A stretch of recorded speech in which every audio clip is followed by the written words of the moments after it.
اللہ اللہ اللہ اللہ اللہ اللہ اللہ۔ ہمارے اوپر بد سے بدتر حالات آتے ہیں، انتہا سے زیادہ گمبھیر، پریشان کن، حیران کن۔ ہم اس کا رونا تو روتے ہیں، لیکن اللہ تعالیٰ کی عظمت کو سوچ کر کہ اس بے نیاز کو ہماری بھی کوئی پرواہ نہیں ہے، ہم اپنا حال بدلنے یا اللہ سے رجوع ہونے کے لیے تیار نہیں ہوتی۔ یہ ہے وہ ہماری بدعملی جو ہمارے برے حالات کو بدلتی نہیں۔ اگر ہم اس بدعملی سے باز آ جائیں تو اللہ قادر مطلق ہے، اس کے سامنے دنیا کی کوئی طاقت نہیں ہے، دنیا کا کوئی سینہ نہیں ہے، اور دنیا کا کوئی پاور نہیں ہے، اور دنیا کی کوئی داداگیری نہیں ہے۔ لمن الملک اليوم للہ الواحد القہار، جس کی احدیت، جس کی واحدیت اور جس کی قہاریت کے سامنے بڑے بڑے پہاڑ اور ارض و سما عاجز ہیں، جس کے کلام کا اور جس کی امانت کا تحمل کرنے سے زمین آسمان اور پہاڑوں نے ہتھیار ڈال دیے، اس کے سامنے کس کا پاور ہے، کس کی قوت ہے، کس کی طاقت ہے، کس کا اقتدار ہے، کس کا جاہ و جلال ہے؟ وہ ذل جلال والاکرام ہے، اس کے سامنے کسی کا جلال نہیں۔ وہ ایک اشارے میں دنیا کی کایا پلٹ سکتا ہے، پلٹ چکا ہے۔ بڑے بڑے سرکشوں کو ان کی سرکشی خاک میں ملایا ہے، ناک رگڑنے پر مجبور کیا ہے، خون رونے پر مجبور کیا ہے۔ جب وہ ذو انتقام پر کھڑا ہوا، پھر کوئی اس کے سامنے مجال نہیں اپنی دکھا سکا۔ مگر وہ اللہ ہماری مدد کے لیے کب آئے گا؟ وہ اللہ ہماری مدد کے لیے تب آئے گا تب کہ ہم اس کو اپنی مدد کے لیے پکاریں گے۔ اب پکارنا دو طرح ہوتا ہے، ایک طرح اپنی زبان سے پکارنا ہوتا ہے، اور پکارنے کی دوسری صورت اپنے عمل کو تبدیل کر کے پکارنا ہوتا ہے۔ صرف زبان سے پکارتے رہیں گے تو یہ پکار سنی جانی ضروری نہیں ہے، سنی بھی جا سکتی ہے پر ضروری نہیں ہے۔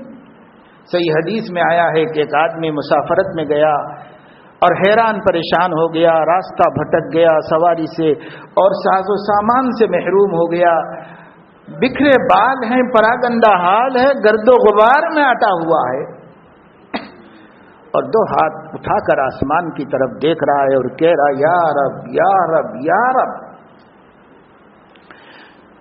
یہ وہ منظر ہے جس پر رب کو رحم آتا ہے۔ مسافر کی دعا مقبول ہے، حیران کی دعا مقبول ہے، مبتلا مصیبت کی دعا مقبول ہے، لیکن آگے نبی کیا فرما رہے ہیں کہ اس کی دعا فوراً قبول ہو گئی؟ نہیں، نبی فرما رہے ہیں انا یستجاب لہ، کیوں سنے اللہ اس کی بات، کیوں سنی جائے اس کی دعا؟ وَمَلْبَسُهُ حَرَامٌ وَمَطْعَمُهُ حَرَامٌ وَغُذِيَ بِالْحَرَامِ، حرام کھا رہا ہے، حرام پہنا ہوا ہے، رگوں میں حرام کا خون دوڑ رہا ہے، حرام لباس اس کے جسم کے اوپر ہے، اور ایسے حرام خور کو یا رب یا رب یا رب کہہ رہا ہے، لیکن نبی فرما رہے ہیں کیوں سنی جائے اس کی بات، اور کیوں اس کی دعا قبول کی جائے؟ حق ہی نہیں رکھتا ہے کہ اس کی دعا قبول کی جائے، لیکن آج ہم حرام خوری چھوڑنے کے لیے تیار نہیں۔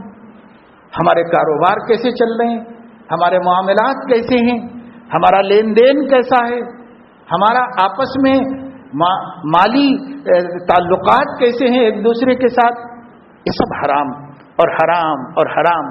اب پھر ہم کہہ رہے ہیں حالات اللہ کیوں نہیں بدلتا، حالات اللہ کیوں نہیں بدلتا، یعنی قصوروار ہم ہیں اور شکایت اللہ کی کر رہے ہیں، شکایت اللہ کی کر رہے ہیں۔ تو ایسی شکایت کرنے والوں کا شکوہ پورا کر دینے کے بعد مرحوم اقبال نے جواب دیا تھا اللہ کی طرف سے، اور اس میں پہلی بات یہی کہی تھی، ہم تو مائل بکرم ہیں، کوئی سائل ہی نہیں، راہ دکھلائیں کسے، رہ روے منزل ہی نہیں۔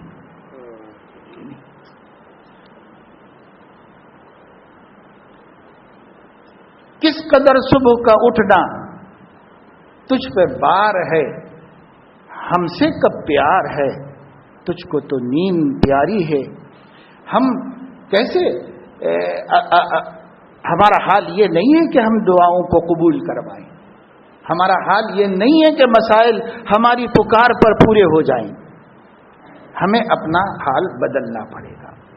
غفلت ہے، بے شعوری ہے، بے احساسی ہے، اور صورتحال سماج کی اس وقت یہ ہے کہ سب کچھ سن رہے ہیں، سب کچھ دیکھ رہے ہیں، اور خون کھول رہا ہے، بے بسی کا احساس ہو رہا ہے، کوئی رستہ سامنے نظر نہیں آ رہا ہے آگے بڑھنے کا، ہر راہ مسدود دکھائی دے رہی ہے، بند دکھائی دے رہی ہے، کوئی تدبیر سجائی نہیں دے رہی ہے، نہ اپنے اندر اتنا دم خم دکھائی دے رہا ہے، پھر بھی بے نمازی ہے، جھوٹ بولنے والا جھوٹ بول رہا ہے، حرام خوری کرنے والا حرام کھا رہا ہے، شرابی کی شراب کا ایک گھونٹ کم نہیں ہوا، اور بے دینوں کی بے دینی جیسی کی ایسی ہے، فلموں میں مگن، فلموں میں ہیں، تھیٹریں آباد ہیں، اور شادی خانے آباد ہیں، اور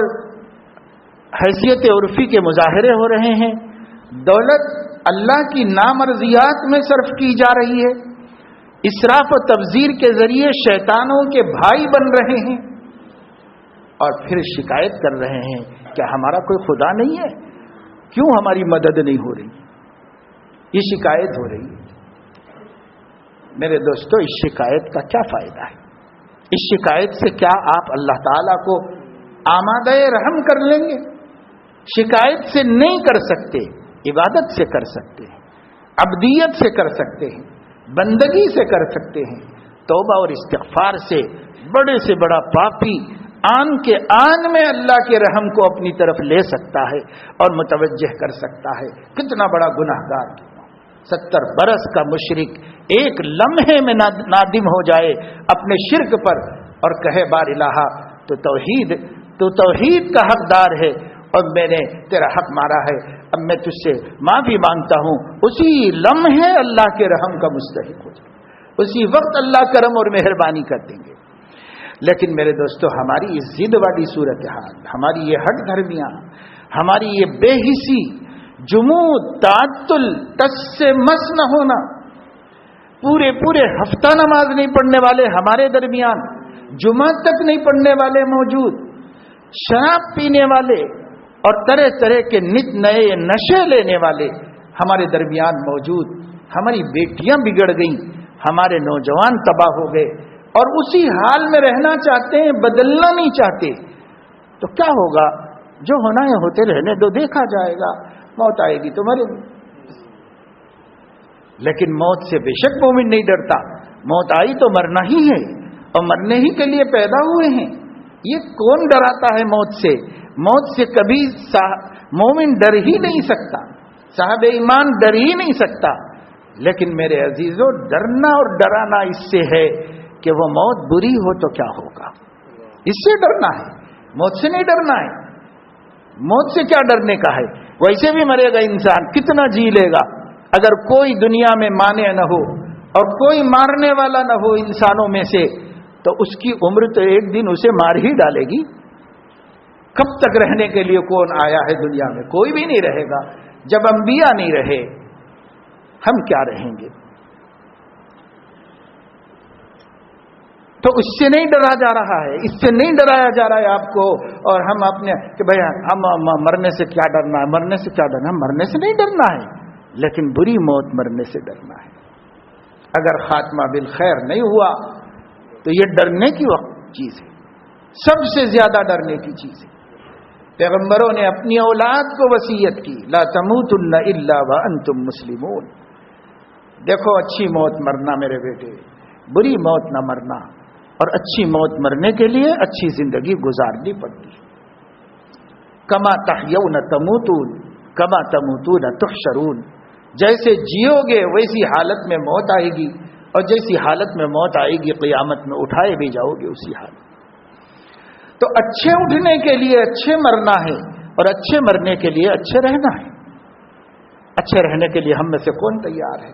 ہم اپنا حال بدلنا ہی نہیں چاہتے، ہم اپنی بے حسی و تعطل کو ختم کرنا ہی نہیں چاہتے۔ ہم یہ نہیں کہہ رہے کہ ہمارے مسائل کا صرف حل یہ ہے کہ ہم اپنے دین پر توجہ دیں، لیکن یہ اہم حل ہے۔ اس اہم حل کو پورا کر کے پھر جو تدبیریں کرنی ہو اچھی تدبیریں کریں۔ اچھی تدبیروں میں تاثیر کون ڈالے گا؟ تاثیر تو اللہ ہی کے ہاتھ میں ہے۔ مؤثر حقیقی اللہ، مدبر حقیقی اللہ۔ یہ تدبیریں نبی نے سجھائی ہیں اور نبی نے اللہ نے نازل کی ہیں، مگر اس میں تاثیر اللہ رکھے گا۔ ہمیں تاثیر اپنے آپ ڈالنے کی کوئی صلاحیت نہیں۔ چنانچہ جب اللہ نہیں چاہتا ہے اچھی سے اچھی تدبیر الٹی پڑ جاتی ہے اور کوئی اثر نہیں ہوتا، کیونکہ اللہ نے اثر نہیں رکھا اس میں۔ اور اسرائیلی روایات میں ہے، نبی پاک صلی اللہ علیہ وسلم نے فرمایا اسرائیلی بات اگر اس دین کے عقیدے کے خلاف نہ ہو تو بیان کر سکتے ہیں، اس سے فائدہ اٹھا سکتے ہیں، عبرت حاصل کر سکتے ہیں۔ موسیٰ علیہ السلام کے کہا جاتا ہے کہ سر میں درد ہوا یا کوئی تکلیف ہوئی، انہوں نے اللہ پاک سے التجا کی۔ اللہ پاک نے کہا کہ موسیٰ فلاں پہاڑی کے دامن میں ایک قسم کی بوٹی ہے اور اس کو تم اس طرح استعمال کرو، تمہاری تکلیف دور ہو جائے گی۔ تو ان کی تکلیف دور ہو گئی، پھر بہت دن اچھے رہے، پھر سے اس بیماری نے ان کو ستایا۔ اب معلوم کرنے کی ضرورت نہیں تھی تو وہاں پر گئے اور اس بوٹی کو نکالا اور اس کو استعمال کیا، تو اب کی دفعہ ان کی بیماری ختم ہونے کے بجائے بڑھ گئی اور اس میں اضافہ ہو گیا۔ وہ پریشان ہوئے، اللہ پاک سے عرض کی، اللہ پاک اس میں آپ نے فائدہ بتایا تھا اور ہوا بھی تھا مجھے فائدہ، لیکن اب کی دفعہ تو نہیں ہوا فائدہ، نقصان ہو رہا ہے، بیماری بڑھ رہی۔ اللہ پاک نے فرمایا کہ موسیٰ میں یہ بتانا چاہتا تھا کہ اس بوٹی میں کچھ بھی نہیں تھا، میرے حکم سے تم کو شفا ہوئی تھی، اور جب تم دوسری دفعہ مجھے پوچھ کے بغیر وہاں چلے گئے تو تم کہیں یہ تو نہیں سمجھ بیٹھے کہ اس میں کچھ تاثیر ہے، اس میں کچھ بھی نہیں ہے، میں نے بتا دیا کہ میرا حکم نہیں آیا، شفا نہیں۔ بعض تفسیروں میں لکھا ہوا ہے کہ انسان دوا کھاتا ہے، کھانا چاہیے سنت، لیکن اللہ پہ بھروسہ رکھنا چاہیے۔ دوائی ہمارے حلق میں جا کر معدے میں اترنے سے پہلے اللہ سے پوچھتی ہے میرے لیے کیا حکم ہے، شفا بنوں یا بیماری؟ اللہ جو حکم دیتا ہے وہ بن جاتی ہے دوا۔ اس لیے دوا میں کوئی اثر نہیں، کسی چیز میں ذاتی اثر کسی میں بھی نہیں، ذاتی اثر صرف حکم رب میں ہے۔ اللہ کا اقتدار اعلیٰ ہر جگہ جاری ہے، اللہ کا اقتدار اعلیٰ ظاہر اور مخفی اسی کا ہے اور چل رہا ہے۔ ہم لوگوں سے جگہ جگہ غلطی ہوتی ہے، ہم لغزش کرتے ہیں، ٹھوکر کھاتے ہیں، اپنی تدبیروں پر اعتماد کرتے ہیں اور مدبر حقیقی کو پکارتے نہیں، اس کے بھکاری اور سوالی نہیں بنتے۔ تو اللہ تبارک و تعالی شانہ حالات کے حوالے کرتا ہے، دیکھ لو تجربہ کر کے کتنے تم کامیاب ہوتے ہو، اور پھر کب آؤ گے میرے پاس، تب دیکھا جائے گا۔ اللہ حالات کے حوالے کر دیتا ہے۔ یہ وقت ایسا ہے میرے دوستو، پورے ملک کے مسلمانوں کو رجوع اللہ ہونا چاہیے۔ جو تدبیریں ہیں وہ ہوتی رہیں گی، جو سیاسی وسائل ہیں وہ اختیار کیے جاتے رہیں گے، جو کوشش ہے وہ ہوگی، وہ اصل نہیں ہے۔ اصل اپنے اعمال کو اللہ کے پاس درست کر کے بھیجنا، تاکہ وہ اپنے فیصلوں کو درست ہمارے پاس بھیجے، ہمارے حق میں بہتر کر کے بھیجے۔ ہمیں یہ تدبیر سب سے بڑی تدبیر ہے، یہ اہم التدابیر ہے۔ ہم اس ایک تدبیر کی طرف دھیان بھی دینے کو تیار نہیں، ہم اس تدبیر کو سوچنے کے لیے بھی تیار نہیں، سب کچھ کرنے کو تیار ہیں، لیکن یہ اس کے لیے ہم تیار نہیں۔ کم سے کم ہمیں نیچے اتر کر کے نہیں کہنا چاہیے، لیکن کہنا پڑتا ہے کہ اللہ کے بندو، اللہ کے لیے کم سے کم ہم نہیں بدلنا چاہتے تو کم سے اپنی مصیبت بدلنے کے لیے تو بدلو۔ اپنی مصیبت ہٹانے کے لیے تو بدلو، راستہ یہی ایک ہے، اور کس راستے سے اپنے کو مصیبت ہٹا سکتے ہو؟ یہی ایک راستہ، ایک چوکھٹ ہے، ایک دروازہ ہے جہاں ہماری سنی جا سکتی ہے۔ ہم کس سے امید رکھیں؟ ہم کس سے توقع کریں؟ جو سینے تان تان کے ڈراتے دھمکاتے ہیں، ہم ان سے رحم کی امید کریں؟